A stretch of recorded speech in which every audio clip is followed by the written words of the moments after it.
kehidupan Bani Israel. Allah mengingatkan tentang kenikmatan-kenikmatan yang Allah berikan kepada Bani Israel. Allah menceritakan kisah Bani Israel dan lika-liku perjalanan hidup Bani Israel, yang secara global kita sudah tahu bahwa banyak nikmat-nikmat Allah yang Allah berikan kepada Bani Israel. Namun Bani Israel kufur akan nikmat-nikmat tersebut. Bahkan ketika Allah memerintahkan sesuatu, banyak yang didurhakai, atau bahasa Surabaya cengkal. Bani Israel banyak diberi nikmat tapi kufur. Bani Israel banyak diberikan perintah yang bahkan perintah itu sepele, justru ditertawakan atau bahkan jengkal.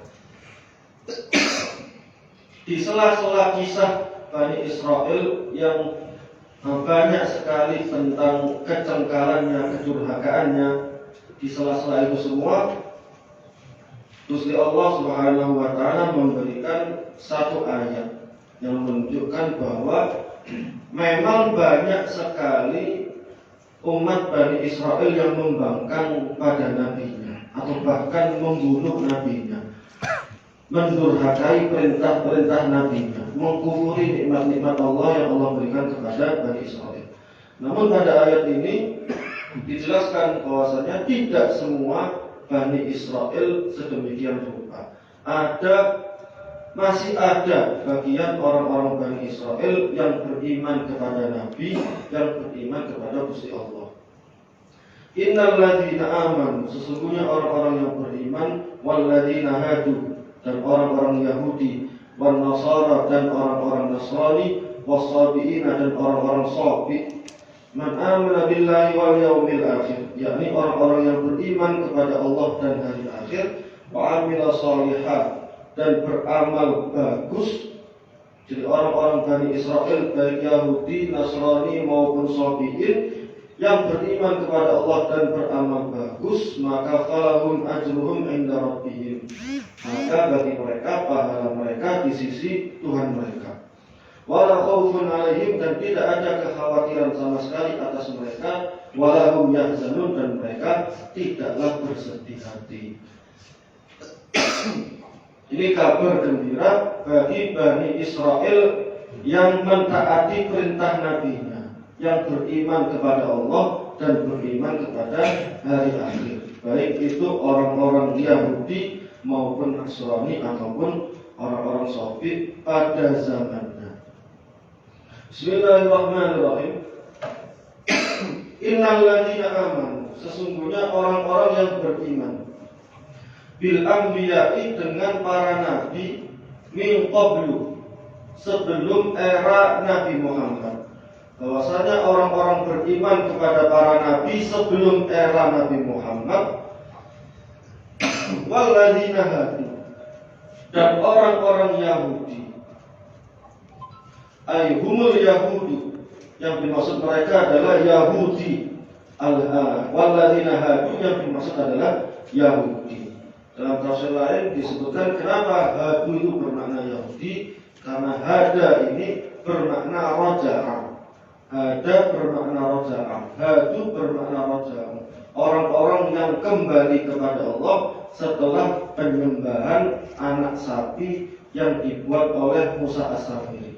Jadi orang-orang yang bertobat, orang-orang yang tidak atau sudah tobat, sudah kembali kepada Allah setelah era penyembahan anak sapi yang dibuat oleh Musa As-Samiri, mereka dinamakan Yahudi dari kata hadu, hadu dari kata raja'ah. Ada versi lain kenapa dinamakan Yahudi. Yahudi diambil dari kata Yahuda. Yahuda lalu diarabkan menjadi Yahuda. Yahuda dinisbatkan menjadi Yahudi. Dalam arti Yahudi adalah bangsa yang nisbatnya kepada Yahuda. Yahuda di sini adalah anak pertamanya Nabi Yakub. Nah, Nabi Yakub berjuluk Israel. Jadi kalau Bani Israel adalah anak keturunan Israel atau anak keturunan Nabi Yakub. Berhubung anak Nabi Yakub yang pertama, yang laki-laki pertama namanya Yahuda, maka para Bani Israel pun dijuluki Yahudi atau Yahudi, yang berbangsa Yahuda, keturunan keluarga Yahuda, Yahuda bin Israel atau Yahuda bin Nabi Yakub. Maka seluruh bangsa anak turun Bani Israel meskipun bukan dari jalur Yahuda pun juga dinamakan Yahudi. Wan Nasara dan bangsa Nasrani. Bangsa Nasrani dari kata Nasara. An-Nasara itu jamaknya Nasrani dari kata Nasara. Nasara bermakna menolong atau membela. Ini diambil kata Nasrani itu diambil dari pembelanya Nabi Isa. Karena dalam Al-Quran disebutkan Kunu ansarullah, qala man ansari ilallah. Dikatakan, wahai umatku, siapa yang siap untuk menjadi pembelanya Allah?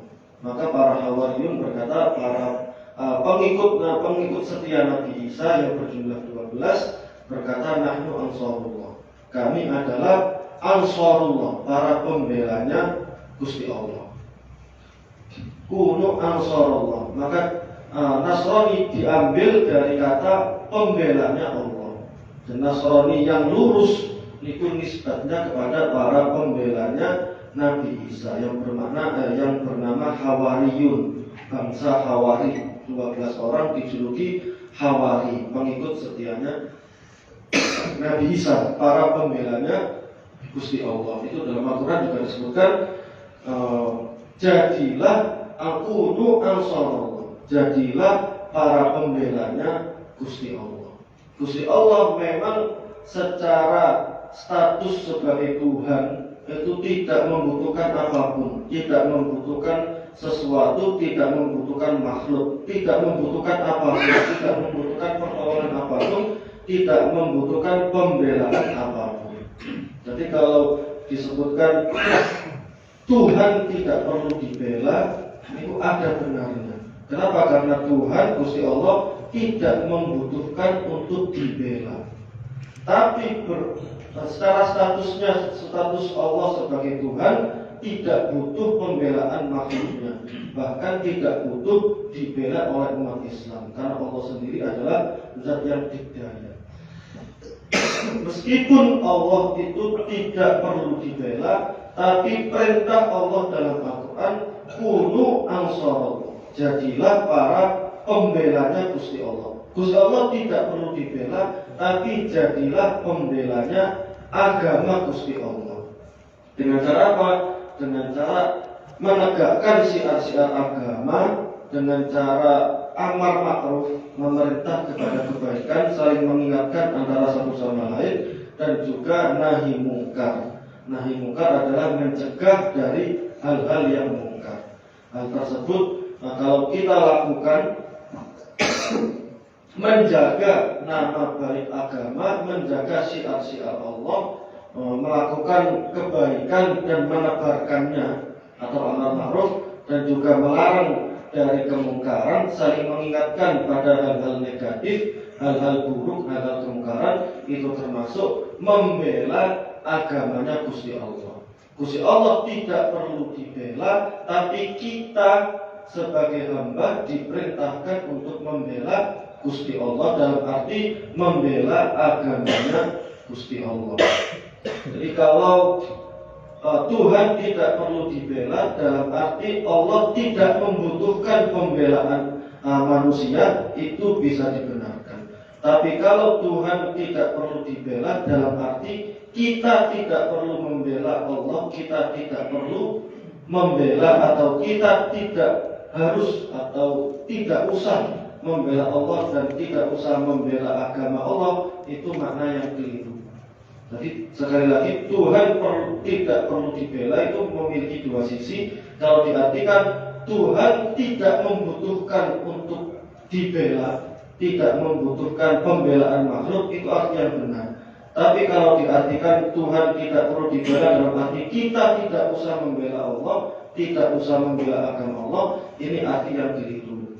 Logikanya kita diperintahkan ibadah kepada Gusti Allah, tapi Allah sama sekali tidak membutuhkan ibadah kita. Allah sebagai statusnya sebagai Tuhan yang Maha Dikdaya tidak perlu atau tidak membutuhkan ibadah kita. Tapi kita yang membutuhkan ibadah kepada Gusti Allah. Kita diperintahkan untuk ibadah kepada Gusti Allah. Maka Allah tidak membutuhkan pembelaan kita, tapi kita diperintahkan untuk membela agama Gusti Allah dengan menjaga syiar-syiar agama dengan cara amar ma'ruf dan nahi munkar. Para pembelanya Gusti Allah di era Nabi Isa namanya Ansarullah. Ansarullah, pembelanya Gusti Allah, dinisbatkan kepada para Hawariyun. Maka para pengikut Nabi Isa, terutama para Hawariyun yang berjumlah 12 itu dijuluki Ansarullah atau Nasrani. Pengikutnya juga dinisbatkan kepada mereka Nasrani atau An-Nasara. Wasabiina, dan orang-orang sabik. Siapa itu? Ta'ifatun minal Yahud awin Nasara, golongan dari bangsa Yahud atau Nasrani. Kalau ada atau dalam kitab tafsir Jalalain yang artinya adalah perbedaan versi, bukan atau bermakna dua-duanya sama, bukan, tapi perbedaan versi.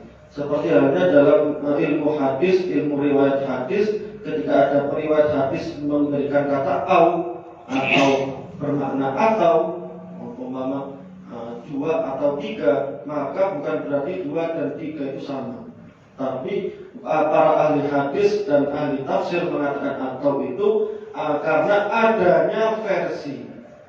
Berhubung kitab tafsir Jalalain ini ringkasan dari tafsir-tafsir besar, maka para Imam Jalaluddin As-Suyuti ini memberikan itu mengisyaratkan adanya 2 versi yang berbeda. Ta'ifatun minal Yahud, sobit itu artinya golongan dari Yahudi, awin Nasara, versi lain mengatakan bahwasanya golongan dari kaum Nasrani. Tapi kalau dibuka dalam tafsir yang lebih tebal, sobit tidak hanya bermakna golongan, tidak hanya versi yang mengatakan golongan Yahudi atau Nasara, tapi sobit pun juga bisa diartikan kaum yang tidak menjumpai Rasul, itu juga bisa dinamakan sobit. Kaum manusia yang tidak menjumpai era Rasul bisa dinamakan sobit. Atau versi lain, sobit itu pengikutnya Nabi Daud dalam memakai kitab Zabur. Kalau Yahudi itu nisbatnya pada Nabi Musa, ajaran Nabi Musa, pengikut Nabi Musa dengan kitab Taurat. Kalau Nasrani Nabi Isa dengan Injil. Kalau sobit ada versi mengatakan Nabi Daud dengan kitabnya Zabur. Tapi ada juga versi mengatakan sobit itu ahlul fatrah atau orang-orang yang hidup di era tidak adanya Nabi dan Rasul dan tidak ada akses untuk memahami wahyu atau agama. Jadi Gusti Allah itu adilnya luar biasa. Orang kafir itu mempertanggungjawabkan kekafirannya itu alasannya sangat kuat sekali. Kenapa? Karena Gusti Allah memberikan manusia setidaknya fasilitas akal, fasilitas hati, dan juga fasilitas informasi wahyu atau informasi tentang agama. Kalau ada orang tidak memiliki, salah satunya tidak memiliki akal hati, tidak menjumpai akses informasi, maka dia tidak mukallaf atau tidak kena dosa.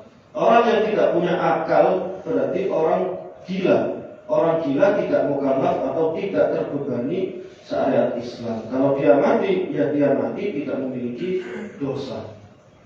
Begitu pula dengan orang berakal dan tidak memiliki akses wahyu. dalam arti tidak menjumpai para rasul. Contohnya pada zaman Nabi Muhammad sebelum menerima wahyu, sebelum menjadi rasul, itu orang-orang Mekkah yang belum tersentuh wahyu, belum tersentuh agama, maka mereka termasuk ahlul fatrah. Ahlul fatrah ini ahli atau penduduk atau masa di mana tidak ada diutusnya Nabi maupun Rasul, dinamakan ahlul fatrah dan tidak terbebani oleh syariat. Tapi kalau mereka mati, mereka tidak terbebani oleh dosa-dosa dan mereka bisa masuk surga. Itu dalilnya wa ma kunna mu'adzibina hatta nab'atsa rasula. Sempat kemarin ada pertanyaan dan disinggung ayat wa ma kunna mu'adzibina hatta nab'atsa rasula. Aku kata Allah tidak akan menyiksa sebuah bangsa kecuali setelah kami mengutus para rasul. Tapi kalau pada zaman sekarang ahlul fatrah itu hampir tidak ada, karena orang berakal dan memiliki akses untuk wahyu itu sangat mudah sekali. Meskipun mereka hidup di negara barat yang minoritas Islam, tapi untuk mengakses informasi agama Islam, wahyu dan syariat itu sangat mudah sekali.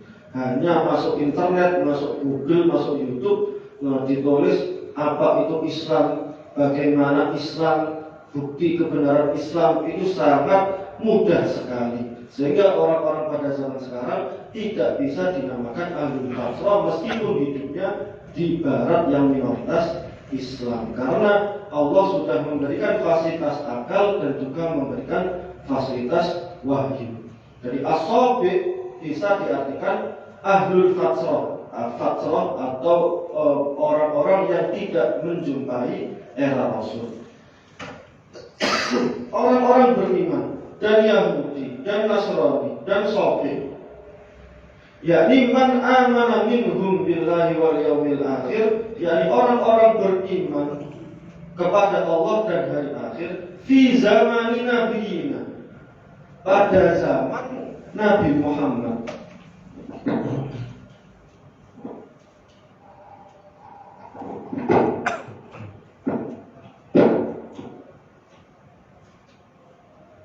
Orang-orang Nasrani, orang Yahudi, orang Sabi yang beriman kepada Nabi Muhammad, maka wa amila shalihat dan beramal saleh, maka falahum ajruhum, maka mereka mendapatkan pahala di sisi Allah. Memahami ayat ini ada dua sisi. Sisi yang pertama, orang-orang Yahudi, Nasrani dan Sabi yang menjumpai Nabi Muhammad lalu beriman kepada Nabi Muhammad, ini mendapatkan pahala besar di sisi Allah Subhanahu wa taala. Ini sisi pertama. Sisi kedua, orang-orang Yahudi yang hidup pada zaman para nabi Yahudi, orang-orang Nasrani yang hidup pada zaman Nasrani, pada zaman Nabi Isa yang masih lurus. Begitu pula dengan orang-orang Sabi yang masih lurus, bisa dalam arti orang-orang yang tidak menjumpai agama atau para pengikut Nabi Daud dengan kitabnya Zabur, orang-orang yang masih murni beriman kepada Gusti Allah pada zamannya itu pun memiliki pahala yang besar di sisi Allah Subhanahu wa taala. Maka Bani Israel, pengikut Nabi Musa yang konsisten, yang istiqomah, yang beriman, pengikut setianya Nabi Musa pada zamannya, orang Yahudi pada zamannya, ini memiliki pahala yang besar di sisi Allah. Begitu pula bangsa Nasrani, pengikut Nabi Isa yang masih lurus, yang masih istiqomah, masih konsisten, ini juga memiliki pahala besar di sisi Allah Subhanahu wa taala. Berbeda halnya dengan bangsa Yahudi, bangsa Nasrani yang sudah menjumpai era Nabi Muhammad, tapi mereka masih kekeh tidak mau masuk agama Islam, tidak mau beriman kepada Nabi Muhammad. Ini termasuk orang-orang kafir, tidak memiliki pahala sama sekali di sisi Allah Subhanahu wa taala. Kenapa? Ketika turunnya Islam, Ini artinya adalah Islam menghapus legalitas agama-agama sebelumnya. Islam ini memang menyempurnakan agama-agama sebelumnya. Kenapa? Karena agama sebelumnya sifatnya temporer, sifatnya terbatas oleh waktu dan terbukti berubah, ajarannya berubah. Nah, Yahudi setelah ratusan tahun pun kitabnya berubah, diubah oleh pastor-pastor Yahudi. Begitu pula dengan Nasrani, Kristen, itu juga tidak bisa dipastikan kevalidannya. Banyak sekali perubahan-perubahan. Bahkan penelitian ilmiah pun kolektor-kolektor Injil, kolektor-kolektor Bible dari 500 tahun yang lalu, abad ke-16, abad ke-17, abad ke-18 dikumpulkan menjadi satu. Padahal masih satu bahasa, ternyata isinya tidak sama. Banyak perubahan-perubahan, banyak distorsi yang diubah oleh pendeta-pendeta mereka sendiri. Itu ada penelitian ilmiahnya. Tapi Al-Quran yang berusia 1000 tahun, usia 800 tahun, manuskrip-manuskrip, kitab-kitab kuno Al-Quran, sampai pada detik ini dikumpulkan sebanyak itu, semuanya sama persis. Kitab Al-Quran yang kita pegang dengan kitab Al-Quran berusia 500 tahun, 1000 tahun, bahkan 1400 tahun, sama persis seperti yang diturunkan kepada Kanjeng Nabi Muhammad. Artinya agama-agama lain seperti Yahudi dan Nasrani sifatnya temporer, terbatas waktu. Hanya beberapa era saja yang menjumpai Nasrani dengan paham yang masih lurus dan masih istiqomah beriman kepada Gusti Allah Subhanahu wa taala. Pada zaman Yahudi masih lurus, Nasrani masih lurus, Kristen masih lurus, yang mengesahkan Gusti Allah.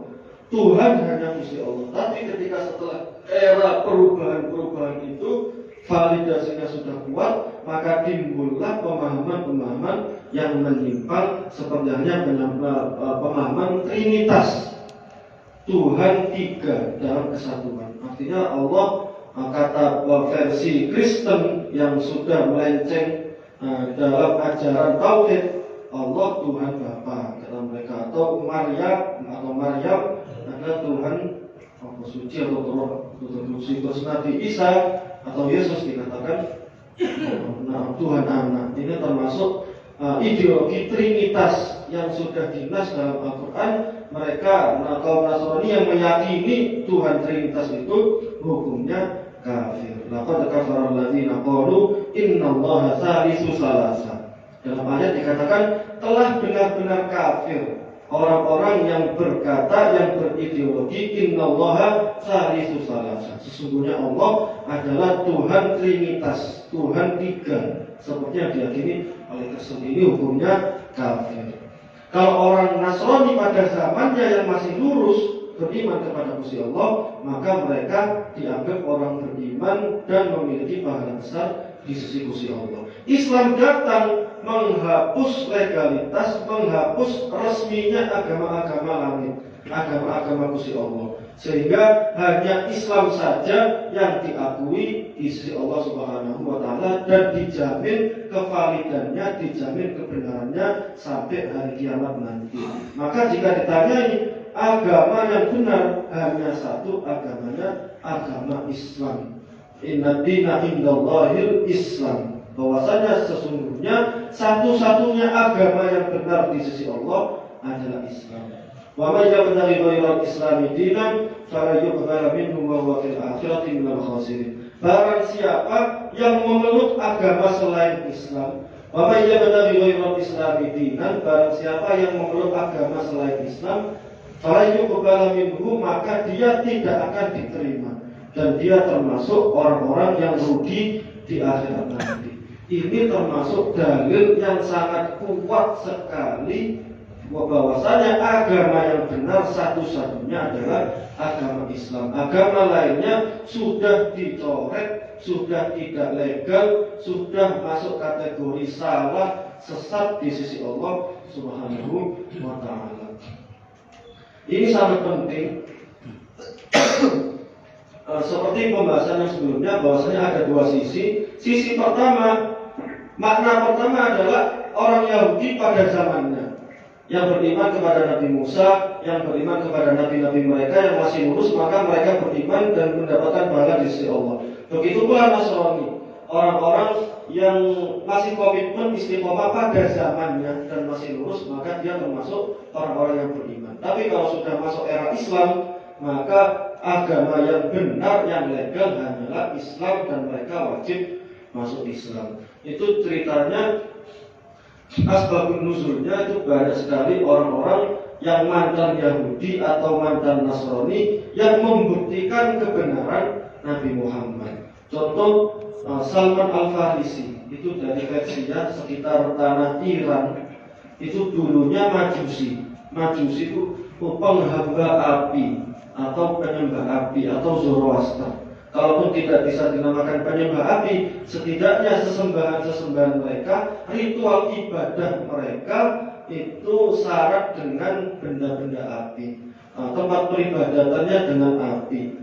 Cahaya atau api itu sangat diluhurkan. Salman Al-Farisi sebelumnya adalah orang Persia, adalah Majusi. Anaknya tokoh agama Majusi dan diperintahkan untuk menjaga rumah peribadatannya dan tidak pernah keluar dari rumah atau tempat peribadatan Majusi tersebut. Tapi suatu ketika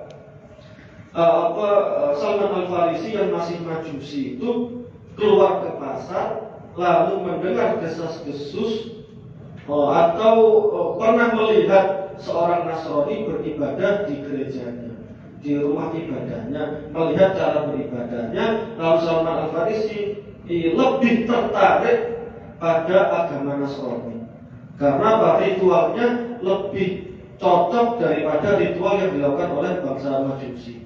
Setelah dia masuk ke gereja tersebut, dia tertarik, akhirnya dia ingin mendalami agama Nasrani atau agama Kristen, dan diusulkan oleh pendeta yang memiliki gereja tersebut di daerah Persia kepada Salman, berkata kalau ingin mendalami Kristen atau Nasrani, pergilah ke Syam. Syam itu daerah Suriah, Palestina, Lebanon dan sekitarnya. Pergilah ke sana, maka banyak sekali pendeta-pendeta yang lebih hebat dibanding yang ada di Persia. Akhirnya Salman Al-Farisi hijrah ke Syam untuk mempelajari Nasrani. Dalam ketika beliau ada di Syam, beliau banyak belajar ke pendeta. Ada yang pendeta berversi-versi, ada yang pendetanya sudah Trinitas, yang penyembahan ideologinya sudah Tuhan tiga. Tapi beliau juga menjumpai guru pendeta yang masih murni, memegang ajaran Injil. Dalam arti Tuhan masih Esa, Gusti Allah hanya Tuhan satu-satunya. Isa Yesus adalah nabinya Gusti Allah. Itu masih ada pendeta yang lurus. Akhirnya Salman Al-Farisi lebih takjub kepada pemahaman Nasrani yang masih lurus. Dan pendeta Nasrani ini mengajarkan kepada Salman bahwasannya menurut Injil, menurut Alkitab Injil itu era saat ini adalah era lahirnya Nabi atau munculnya Nabi sempurna, Nabi akhir zaman, juru selamat alam semesta yang dijanjikan oleh Allah. Ciri-cirinya mereka atau Nabi ini lahir di daratan seperti ini, ada ciri-cirinya. Lalu Salman Al-Farisi diberikan ciri-cirinya. Ciri-cirinya adalah 3. Kata pendeta Salman, wahai Salman, ciri-ciri Nabi itu, Nabi akhir zaman, Nabi sempurna yang dijanjikan oleh Gusti Allah yang muncul pada era-era ini, tahun-tahun ini. Yang pertama adalah Nabi tersebut tidak mau diberikan sedekah atau zakat, tidak mau makan sedekah atau zakat. Sedekah dulu itu bermakna sedekah wajib, bermakna zakat. Zakat itu persentase harta yang harus dikeluarkan, tapi konotasinya buruk. Jadi setiap harta kita itu memiliki kotoran-kotoran. Kotoran tersebut dipresentasikan di total jumlahnya, lalu disedekahkan kepada orang lain. Itu kotoran. Zakat itu artinya pembersih kotoran. Maka Nabi yang dijanjikan dalam kitab Injil itu tidak akan mau memakan sedekah. Artinya tidak mau memakan kotoran-kotoran manusia. Tapi kalau diberikan hadiah diberikan pemberian yang statusnya hadiah, bukan zakat, bukan sedekah, maka beliau mau. Yang ketiga, Nabi itu memiliki tanda di punggungnya antara dua punduk, ada tanda khusus yang dijelaskan oleh Injil dan Taurat, bahwasanya itu Nabi terakhir. Salman pun mencari Nabi tersebut hingga sampai ke tanah Hijaz atau sekarang tanah Arab Saudi. Beliau ketika perjalanan, beliau diculik oleh gerombolan lalu masuk ke pasar manusia. Pada zaman itu zaman masih bodoh, masih sangat rentan sekali orang-orang diculik, orang-orang asing. Persia kan sangat jauh sekali dari Syam. Kalau terlihat ada orang asing atau beda bangsa sendirian, maka bisa dibegal, bisa diculik, lalu dimasukkan ke pasar perdagangan manusia. Salman ini dibegal, diculik, sampai masuk ke pasar perdagangan manusia, sehingga beliau ini dibeli oleh orang Yahudi Bani Quraidah. Bani Quraidah itu sekitar Madinah. Maka saat itu juga beliau pun juga memiliki wawasan Yahudi juga. Dia Salman Al-Farsi memahami agama Nasrani dan juga mempelajari Yahudi. Beliau aslinya tidak bisa kemana-mana, tapi akhirnya Nabi Muhammad, Nabi yang dijanjikan, akhirnya hijrah ke Madinah. Salman pun menjumpai Nabi Muhammad dan mengetes 3 ciri-ciri Nabi akhir zaman yang telah diajarkan oleh pendeta yang ada di sana. Nah, ketika itu Nabi Muhammad diberikan oleh Salman sesuatu, dikatakan ini adalah sedekah atau zakat atau pembersih dari harta-hartamu. Nabi Muhammad tidak mau menerimanya. Tapi suatu ketika datang lagi diberikan hadiah. Wahai Muhammad, ini adalah hadiah dariku. Beliau pun menerima. Lalu berarti ciri pertama oke, ciri kedua oke, ciri yang ketiga Salman pun meminta Nabi Muhammad bahwasanya kau ini secara prediksi kitab-kitab sebelumnya, kalau memang Nabi maka punya tanda dalam punggung atau tengah-tengah pundak beliau. Maka Nabi Muhammad pun membukanya. Dan benar ada tanda kenabian, stempel kenabian antara dua pundak beliau, dan akhirnya Salman pun masuk Islam. Begitu pula dengan kisah Abdullah bin Salam, termasuk orang Yahudi yang masih lurus, yang mempelajari Taurat, masih lurus, keturunan Bani Yusuf bin Israel, Bani Yusuf bin Yakub, itu juga masuk Islam karena mempelajari Yahudi, mempelajari kitab-kitab Taurat yang masih murni. Katanya Nabi akhir zaman ini dia akan tahu, dia akan menjawab tentang ma'awal asratis sa'ah, apa ciri-ciri kiamat yang pertama kali muncul itu apa? Itu pasti bisa menjawab.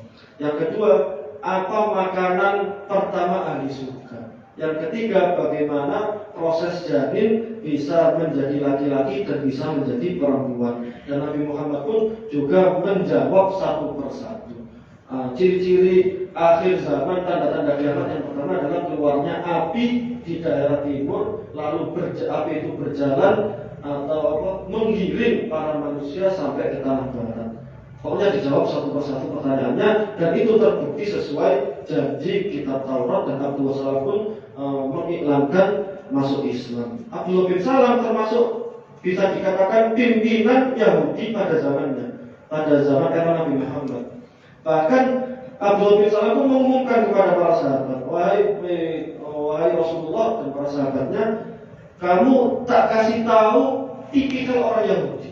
Orang Yahudi itu tipikalnya tidak mau menerima kebenaran. Dia hanya mau Nabi akhir zaman ini lahir dari bangsa mereka. Kalau tidak, mereka akan tipikalnya akan sombong dan bahkan tidak mau menerima kebenaran. Maka para sahabat pun diajak ke bangsa Yahudi dites. Abdullah bin Salam mengatakan, wahai umatku, wahai masyarakatku, wahai kawan-kawanku, siapakah Abdullah bin Salam?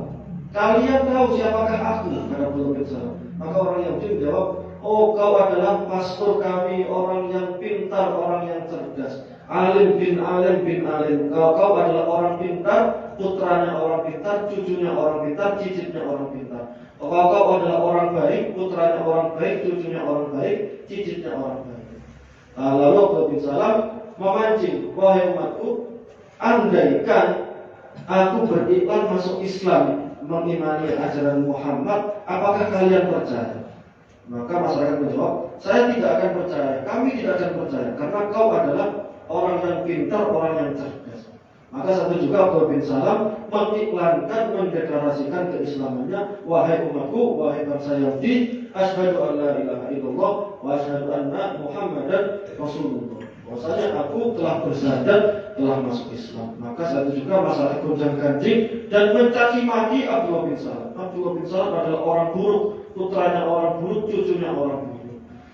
Abdullah bin Salam adalah orang bodoh, putranya orang bodoh, cucunya orang bodoh. Itu bukti tidak konsistennya tipikal orang Yahudi. Orang-orang seperti ini, orang-orang Yahudi asli, Nasrani asli yang masuk Islam di era Nabi Muhammad ini memiliki pahala yang besar sekali di sisi Allah Subhanahu wa taala.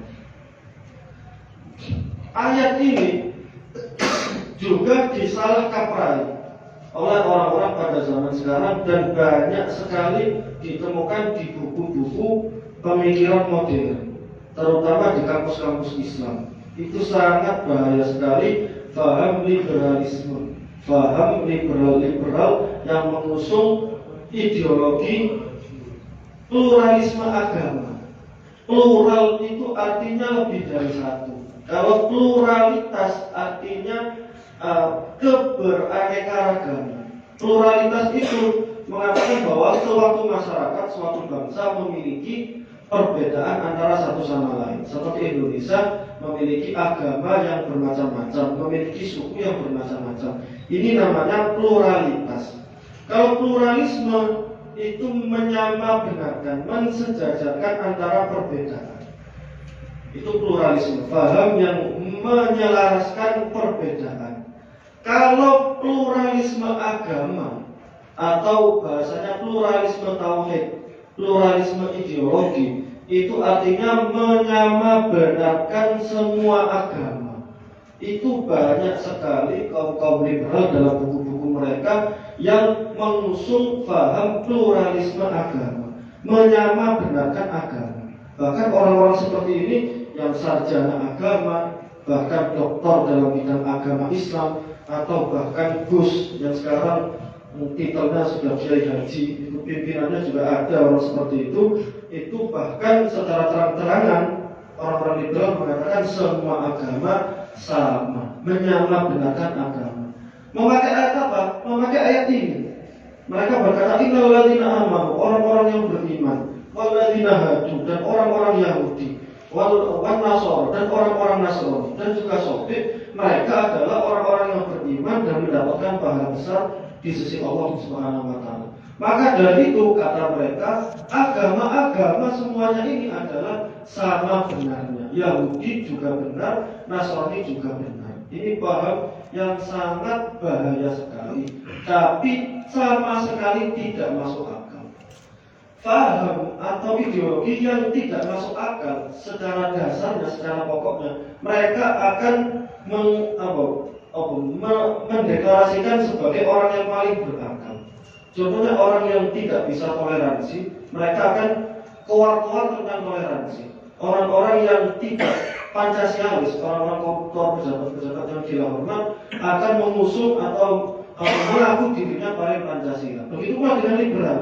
Liberal itu mengusung bahwasanya mereka orang yang paling berakal, orang yang mengikuti bakal. Kenapa? Karena ingin start duluan, ingin diakui mereka sebagai orang yang paling logis, yang paling mengikuti akal. Padahal ideologinya, pemahaman mereka sangat tidak masuk akal. Contoh pluralisme agama, menyamabenarkan agama. Ini banyak buku-bukunya, termasuk salah satunya yang paling terkenal Nurholis Majid. Ini juga termasuk besar. Nurholis Majid buku-bukunya juga banyak dan pengikutnya juga banyak. Itu mengenalkan pluralisme tauhid atau pluralisme agama, menyamabenarkan agama, dan itu sangat bahaya sekali. Mengatakan semua agama itu sama benarnya, sama-sama memiliki Tuhan yang sama. Maka kau pilih apapun agama, ujung-ujungnya beriman dan masuk surga, memiliki pahala besar di sisi Allah. Dasarnya ya ayat ini. Itu sangat bahaya sekali. Karena kalau secara dalil agama ini sangat sangat bertentangan. Seperti yang disebutkan inna dina indallahil Islam. Sesungguhnya satu-satunya agama yang legal yang benar di sisi Allah hanyalah Islam. Wa may yabtaghi ghayra al-islami dinan fala yuqbal minhu wa fil akhirati minal khasirin. Barang siapa yang memeluk agama selain Islam, maka dia tidak akan diterima dan termasuk rugi di akhirat nanti. Ini dalilnya sudah jelas, dalil dalam Al-Quran sudah sangat jelas sekali. Dalam akal juga sangat jelas. Sekarang pluralisme agama, menyamabenarkan agama. Kristen itu benar sama benarnya, Yahudi juga sama benarnya, juga Islam sama-sama Islam. Ini sangat tidak masuk akal. Kenapa? Kalau Kristen benar, Islam juga benar, maka dia telah menerima kontradiksi, menerima kebenaran yang kontradiksi. Contoh 1 tambah 1 sama dengan 2, dan 1 tambah 1 sama dengan 3. Dua hal tersebut adalah sama benar, sama-sama benar, maka ini tidak masuk akal. Satunya benar, harusnya satunya salah. Kalau Kristen mengatakan bahwasanya Tuhan itu Trinitas, Allah Tuhan Bapa, Yesus Tuhan Anak, Maryam Tuhan Bunda, katakan Bunda Maria. Ini sangat bertentangan dengan Islam yang mengatakan Tuhan hanya satu, Isa adalah Nabi Allah, hambanya Gusti Allah. Kalau dikatakan Kristen benar, Islam juga benar, maka ini tidak masuk akal. Karena hukum akal itu akal tidak akan menerima hal yang kontradiksi. Kalau Kristen mengatakan Nabi Isa itu Yesus Tuhan Anak, Islam mengatakan Isa itu hambanya Gusti Allah, dan Islam tegas mengatakan benar-benar kafir orang-orang yang memeluk agama Kristen Trinitas, lalu disama benarkan antara Kristen dan Islam. Ini hal yang tidak masuk akal sama sekali. Jadi pluralisme agama ini sangat tidak masuk akal dan bisa mengkafirkan diri sendiri. Kalau dia mengatakan Kristen adalah benar, Yahudi dan benar, itu telah menyalahi Al-Quran yang sudah jelas-jelas bahwasanya Islam adalah agama satu-satunya yang benar dan juga tidak masuk akal.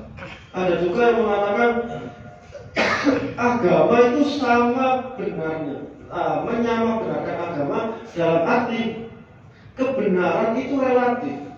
Kebenaran itu sesuai perspektif, sesuai pandangan, sudut pandangan masing-masing.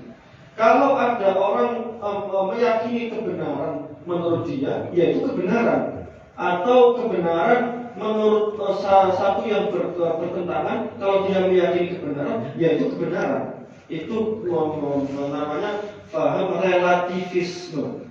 Paham bahwasanya kebenaran itu relatif. Kalau Kristen meyakini kebenaran mereka, berarti dia benar. Kalau Islam meyakini kebenaran mereka, berarti benar. Maka semua agama sama-sama benar. Ini termasuk paham relativisme dan juga tidak masuk akal.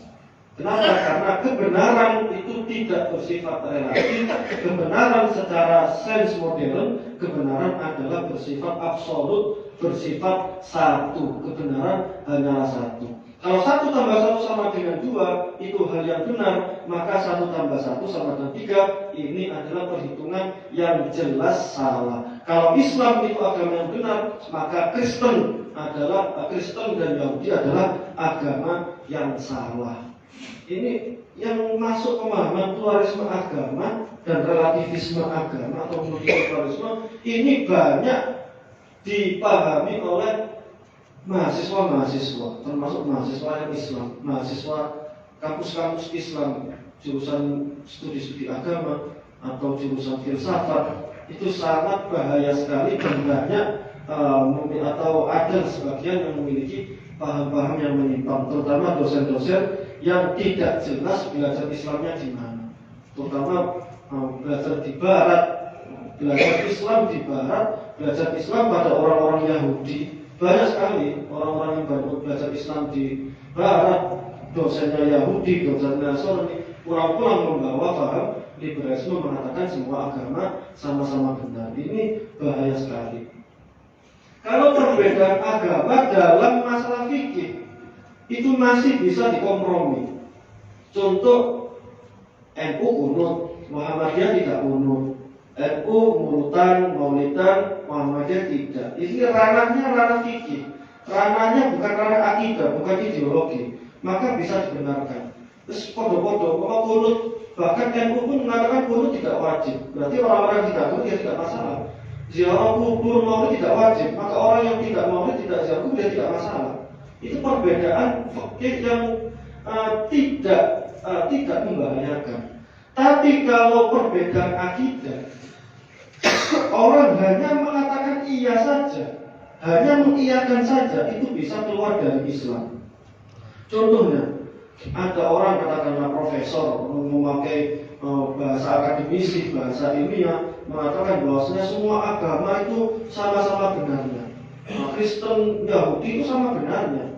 Lalu ada orang mendengarkan, oh iya juga ya, iya juga. Maka hanya katakan, oh iya juga. Ini sangat bahaya sekali. Soalnya kalau di hatinya benar juga ya, Kristen, Yahudi, Islam sama-sama saja, sama-sama benarnya. Ya terserah. Maka ini sudah dinilai kafir, sudah keluar dari Islam. Kenapa? Karena jelas-jelas menentang Al-Quran. Al-Quran mengatakan Kristen itu kafir karena trinitasnya itu.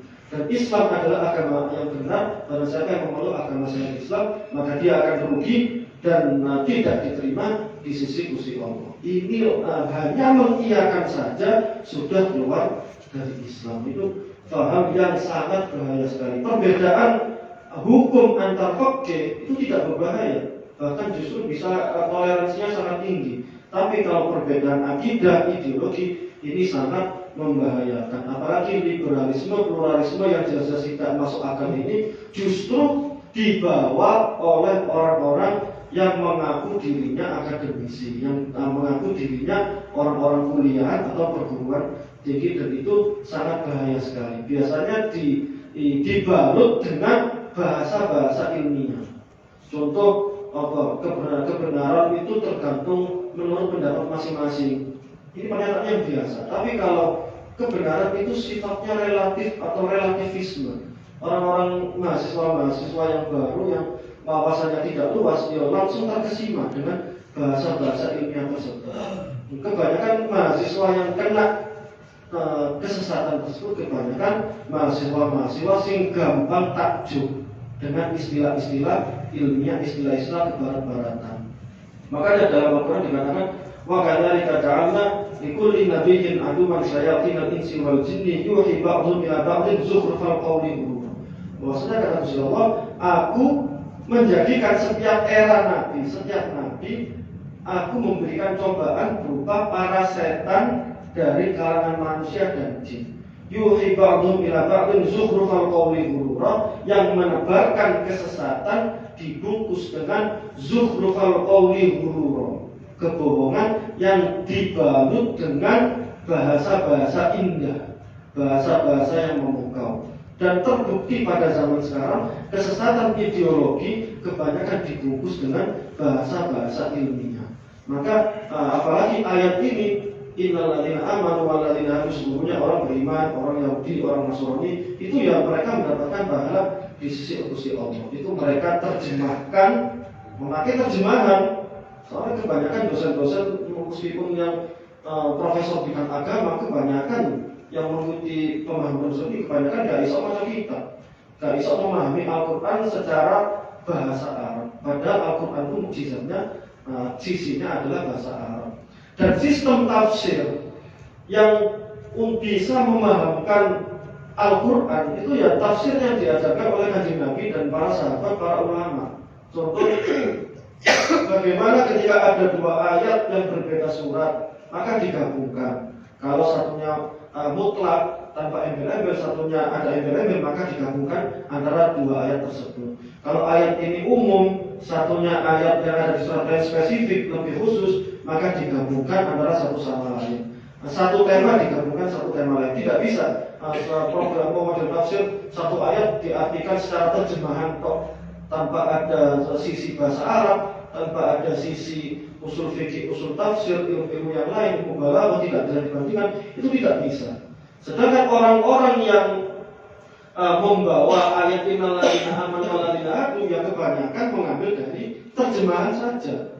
Soalnya terjemahan diterjemahkan ayat itu, sesungguhnya orang beriman, orang Yahudi, orang Nasrani, mereka beriman dan mereka mendapatkan pahala di sisi Allah.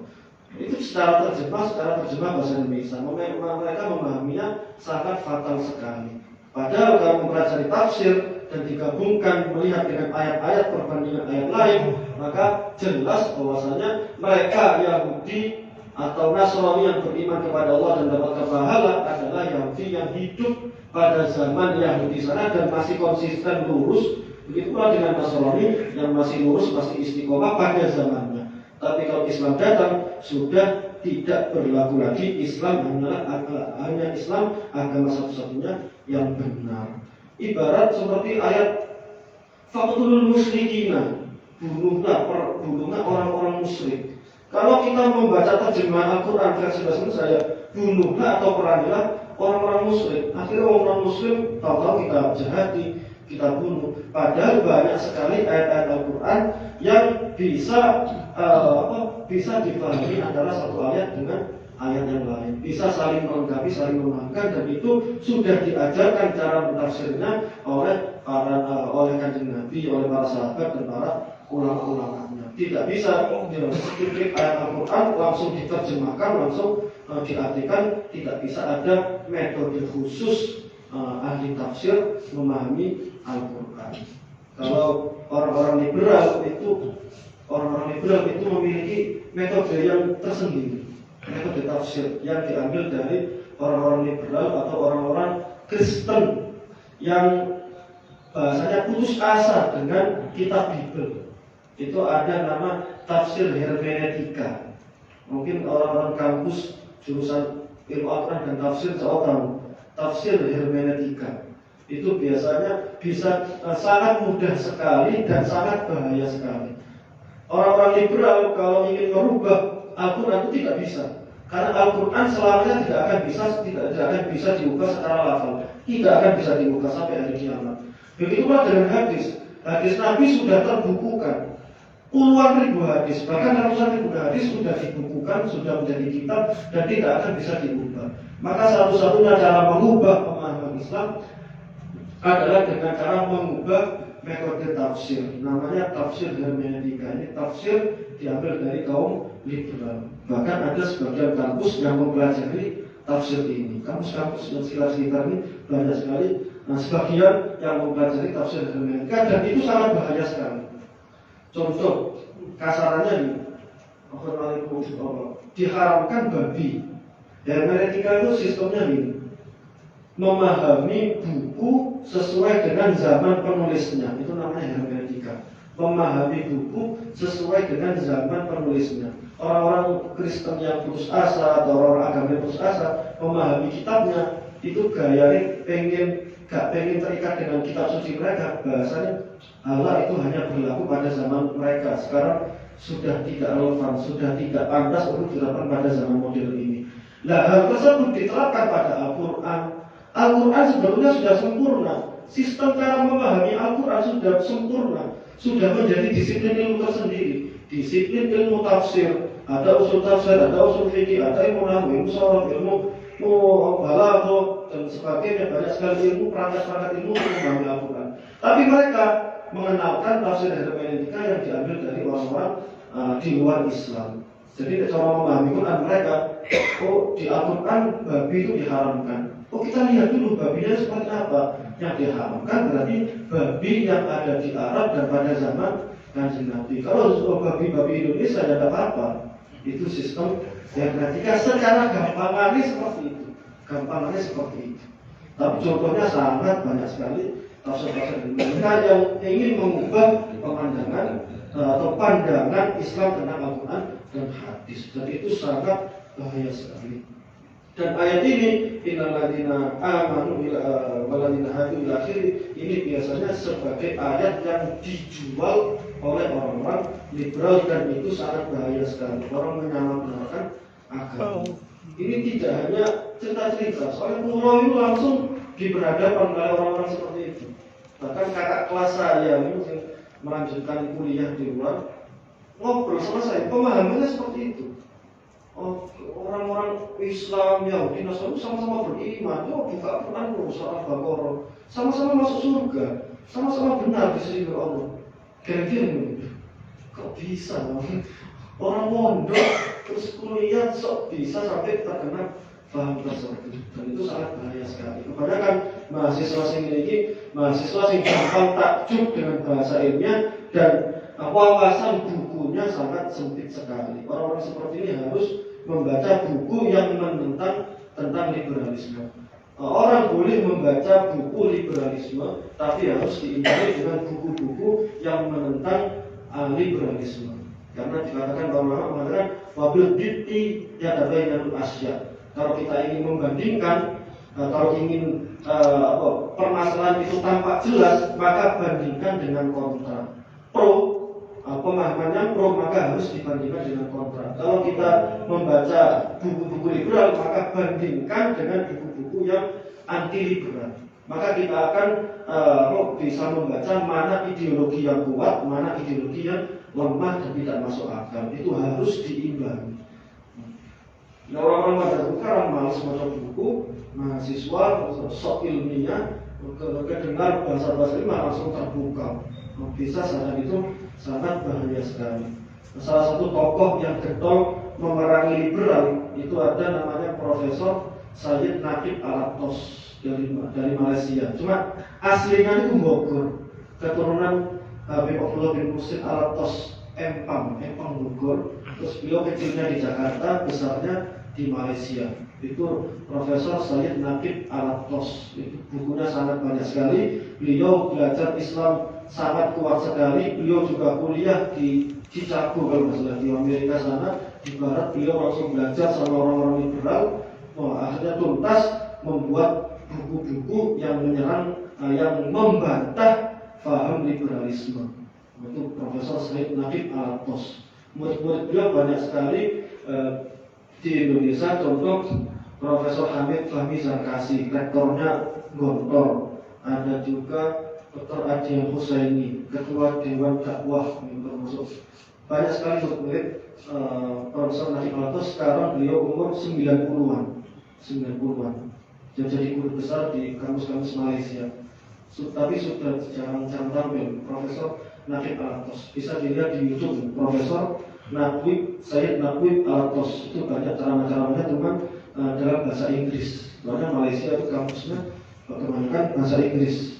Sayyid Naqib Al-Attas itu orang termasuk ulama yang getol memerangi paham liberalisme. Oke, buku yang paling terkenal itu Islam dan sekularisme, dan itu buku yang sangat penting sekali untuk dibaca. Allah Ta'ala alam bisawab. Kita tuntaskan. Falahum ajrun ay thawabu a'malihim. Yang dimaksud mereka orang-orang yang beriman, orang Yahudi pada zamannya yang masih lurus, Nasrani yang masih pada zamannya dan masih lurus istiqomah mengikuti ajaran tauhid, atau yang menjumpai Nabi Muhammad dan beriman kepada Nabi Muhammad, maka falahum ajruhum, dan juga beramal soleh, maka falahum ajruhum, mereka mendapatkan pahala yang besar, ay thawabu a'malihim, pahala amal-amal mereka inda rabbihim, wala khaufun, tidak ada ketakutan atas mereka, wala khaufun alaihim wala hum yahzanun, dan mereka tidak pula merasa sedih di akhirat nanti. Ru'ya fi dhamiri amana wa amila lafdhu man. Dituntaskan sedikit lagi bahwasanya lafaz man amana wa amila itu kalau dilihat dari segi gramatika Arab, amana ini lafaz yang tunggal, lafaz mufrad. Amanah dan amila lafaz tunggal. Ini fokusnya pada man, lafaz sebelumnya man secara lafziyah, secara lafaz. Karena secara lafaz man itu berdhamir mufrad atau tunggal. Wa fi ma ba'dahu maknaha. Tapi setelahnya memakai dhamir jamak. Kalau kita lihat man amana wa amila, ini dhamirnya pakai tunggal, seperti seolah-olah satu orang. Tapi falahum ajruhum, pakai pakai lafaz mereka. Jadi kata pertama pakai dia, bahwasanya barang siapa yang beriman dan dia beramal baik. Kata-kata dia itu seolah-olah satu orang. Tapi kata setelahnya falahum ajruhum, maka bagi mereka pahala-pahala yang sangat besar. Kenapa kok yang pertama pakai dia, yang kedua pakai mereka? Karena dia itu sesuai lafziyahnya man atau barang siapa. Kalau mereka itu secara maknanya man bisa berdumir banyak, bisa bermakna mereka, maka dia dan mereka itu artinya sama-sama saja. Kalau dia sesuai lafaz man, kalau mereka secara makna man. Wallahu ta'ala alam bishawab. Mau bertanya pertanyaan? Kalau pertanyaan kemarin sudah tak cek, yang kenapa kebanyakan penduduk neraka adalah perempuan. Ternyata alhamdulillah jawaban pulau benar. Yang kemarin benar bahwasanya perempuan itu banyak yang merendahkan suaminya, tidak taat suaminya, bentak-bentak suaminya, mencaci maki suaminya dan sebagainya. Sedangkan istri itu harus nurut dengan suaminya. Karena itu salah satu. Kurang ini orang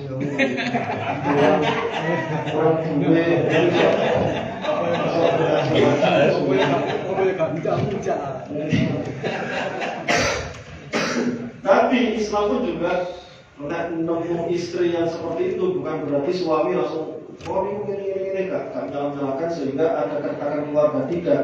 Tapi Gusti Allah dan Kanjeng Nabi juga menyatakan suami yang terbaik adalah suami yang berbuat baik kepada istrinya. Meskipun istrinya mangkono, suami tetap melok tunduk pada istrinya. Suami terbaik adalah suami yang tunduk atau halus kepada istrinya. Saling